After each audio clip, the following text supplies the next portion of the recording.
الحمد للہ رب العالمین والصلاة والسلام علی اشرف الانبیاء وسید المرسلین اما بعد فاعوذ باللہ من الشیطان الرجیم بسم اللہ الرحمن الرحیم والذین جاءوا من بعدهم یقولون ربنا اغفر لنا ولإخواننا الذین سبقونا بالایمان قال النبی صلی اللہ علیہ وسلم الوالد وسط ابواب الجنہ صدق اللہ العظیم ان اللہ وملائکتہ یصلون علی النبی یا ایھا الذین آمنوا صلوا علیہ وسلموا تسلیما۔ تمامی آبا محبت کے ساتھ صلاۃ والسلام علیکہ یا سیدی یا رسول اللہ وعلی آلک واصحابک یا سیدی یا حبیب اللہ۔ یہ جو بچے شور کر رہے ہیں بڑوں کو چاہیے ان کو ذرا خاموش کروا دیں۔ ہماری اسلامی بہنیں بھی ماشاءاللہ یہ پروگرام کو سن رہی ہیں، وہ بھی واپس سے اس پروگرام کو سنیں، بچوں کو خاموش کروا دیں۔ اللہ تبارک و تعالیٰ کی حمد و ثنا حضور نبی کریم رؤوف الرحیم صلی اللہ علیہ وسلم کی بارگاہ اقدس میں نذرانہ عقیدت پیش کرنے کے بعد دعا ہے رب لم یزل بھائی محمد مظفر ان کے والد مرحوم کی اللہ بخشش و مغفرت فرمائے، اللہ مرحوم کے درجات کو بلند فرمائے۔ صدر محفل فخر السادات سید ذوالفقار حسین شاہ صاحب نقوی زیدہ مجدو دیگر سامعین، السلام علیکم ورحمۃ اللہ وبرکاتہ۔ چند ایک باتیں ہیں آپ کی گوش گزار کیے دیتا ہوں۔ قبلہ مفتی صاحب نے تشریف لانا تھا، اچانک انہیں جنازے پہ جانا پڑ گیا تو مجھے ارشاد فرمایا، امید واسق ہے کہ وہ بھی تشریف لے آئیں گے۔ اس کائنات عالم کے اندر اللہ اور اس کے رسول صلی اللہ علیہ وسلم کے بعد ہر انسان کے لیے سب سے اہم ترین ہستیاں وہ اس کے والدین۔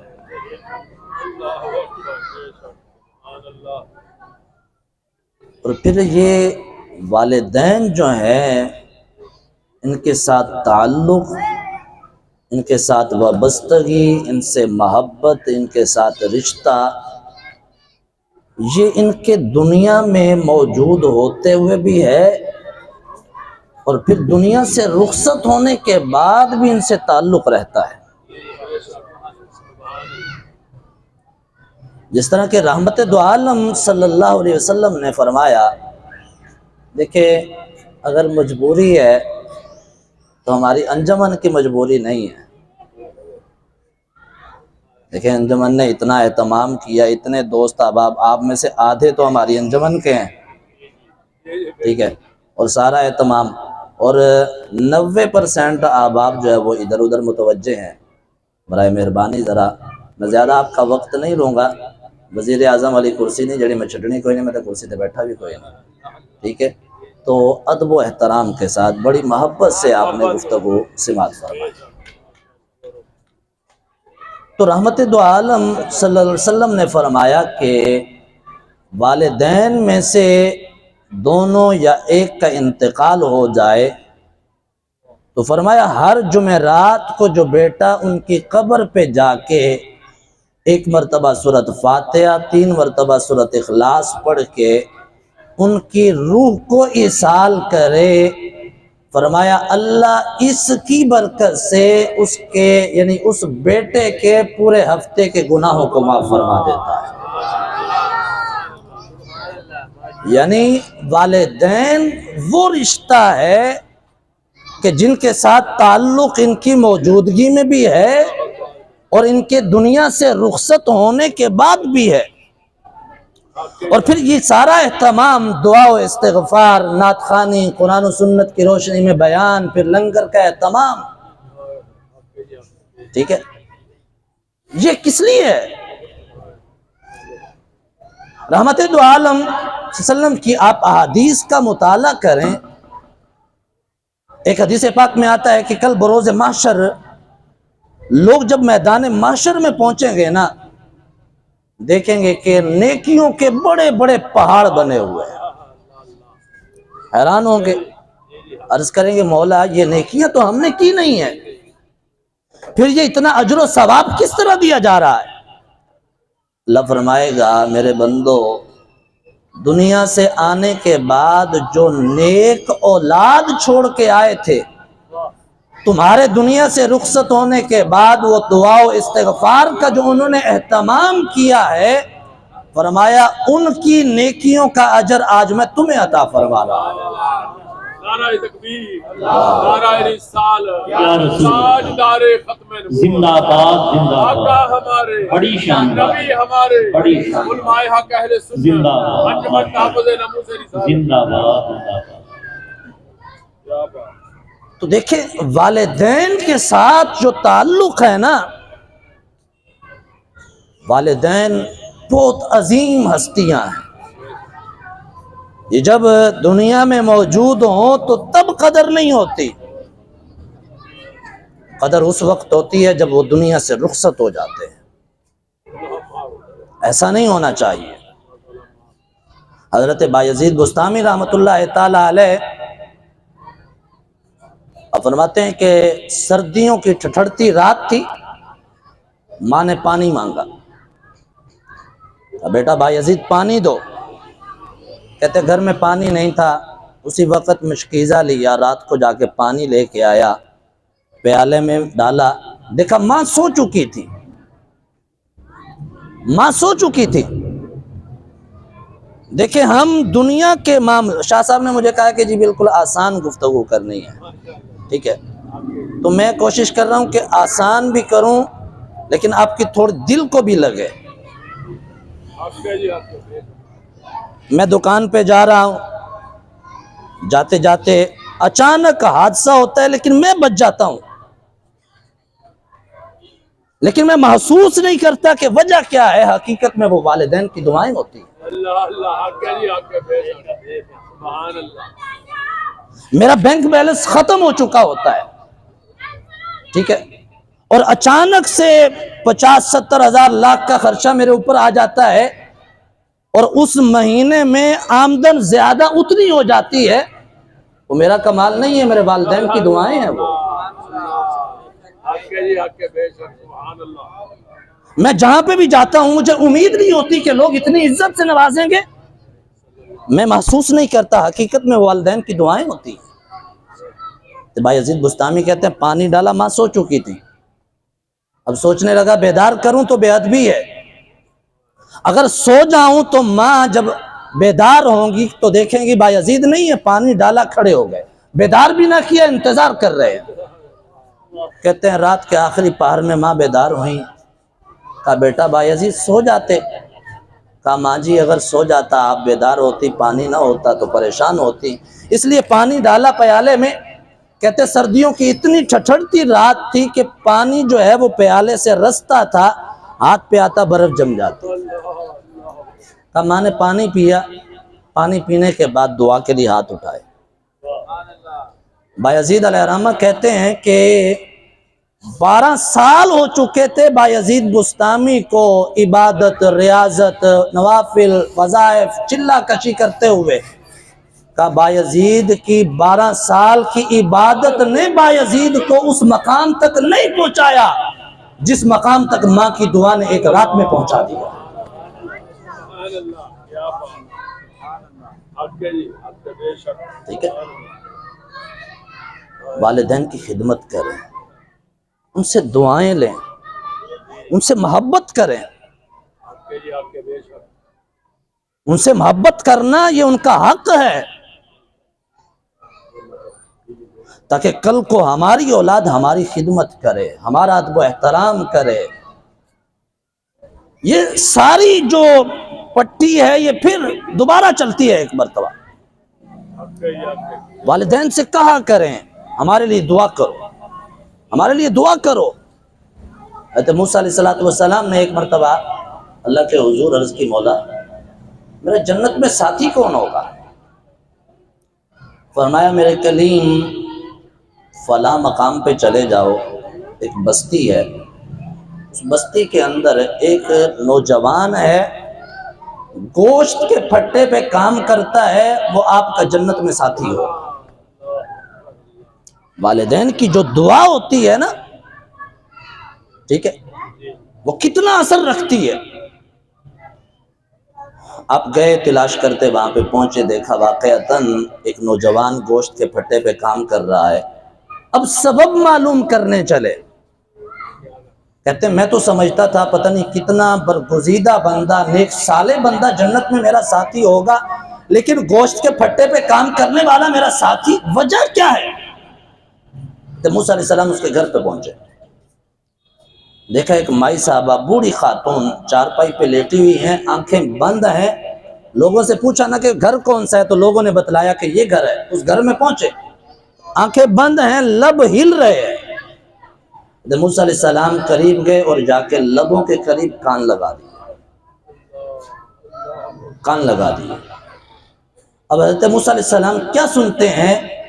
وہ اس گوشت کے پھٹے پہ کام کرنے والی کی ماں جو ہے وہ دعا کر رہی ہے، یا اللہ میرے بیٹے کو جنت میں موسیٰ علیہ السلام کا ساتھی بنا دینا۔ یہ ماں کی دعا کا اثر ہے، اور ماں بھی وہ جو بنی اسرائیل میں سے ہے، بنی اسرائیل میں سے، امت محمدیہ میں سے نہیں۔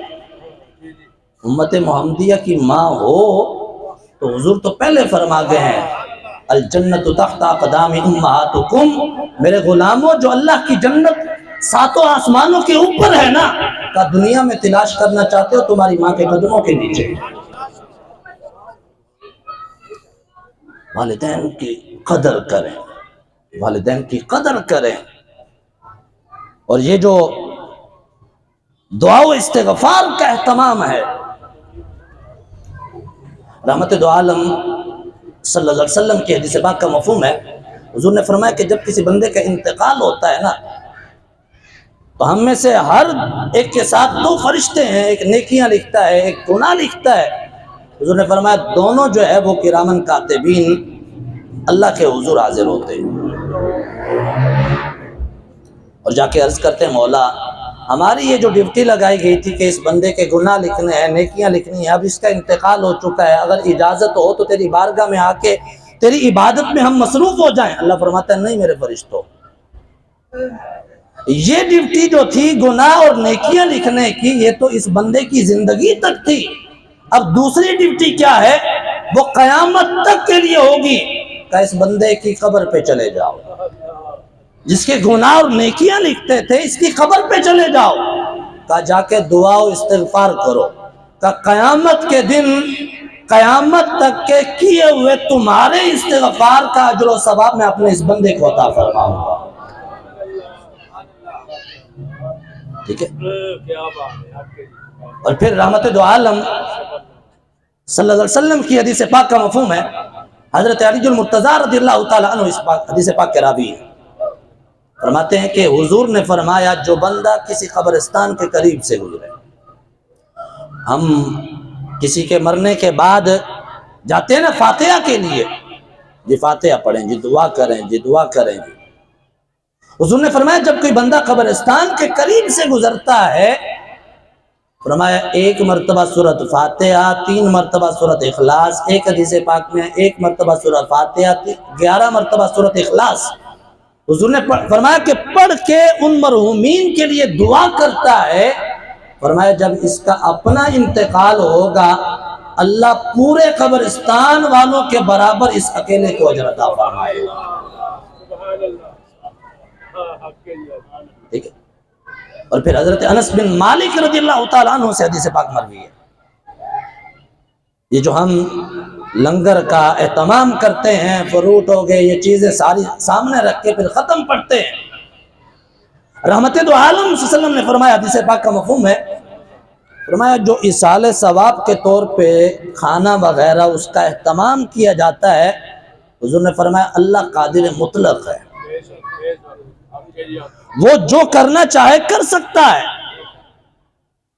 حضور نے فرمایا کہ حدیث پاک کا مفہوم ہے اللہ اس ایصال ثواب جو کھانے کی صورت میں ہوتا ہے اسے نور کی شکل میں تبدیل فرماتا ہے۔ فرمایا پھر اس ایصال ثواب کو جو نور کی شکل میں تبدیل کیا گیا ہوتا ہے کا 70,000 فرشتوں کے ہاتھوں میں سجایا جاتا ہے۔ پھر حضور نے فرمایا کہ جبریل امین کو اللہ بلاتا ہے اور ان 70,000 فرشتوں کو جبریل امین کی قیادت میں مرنے والے کی قبر پہ بھیجتا ہے۔ وہ فرشتے آ کے سارا نور اس کی قبر میں ڈال دیتے ہیں، اللہ اسی ایصال ثواب کی برکت سے مرنے والے کی قبر کو روشن و منور فرما دیتا ہے۔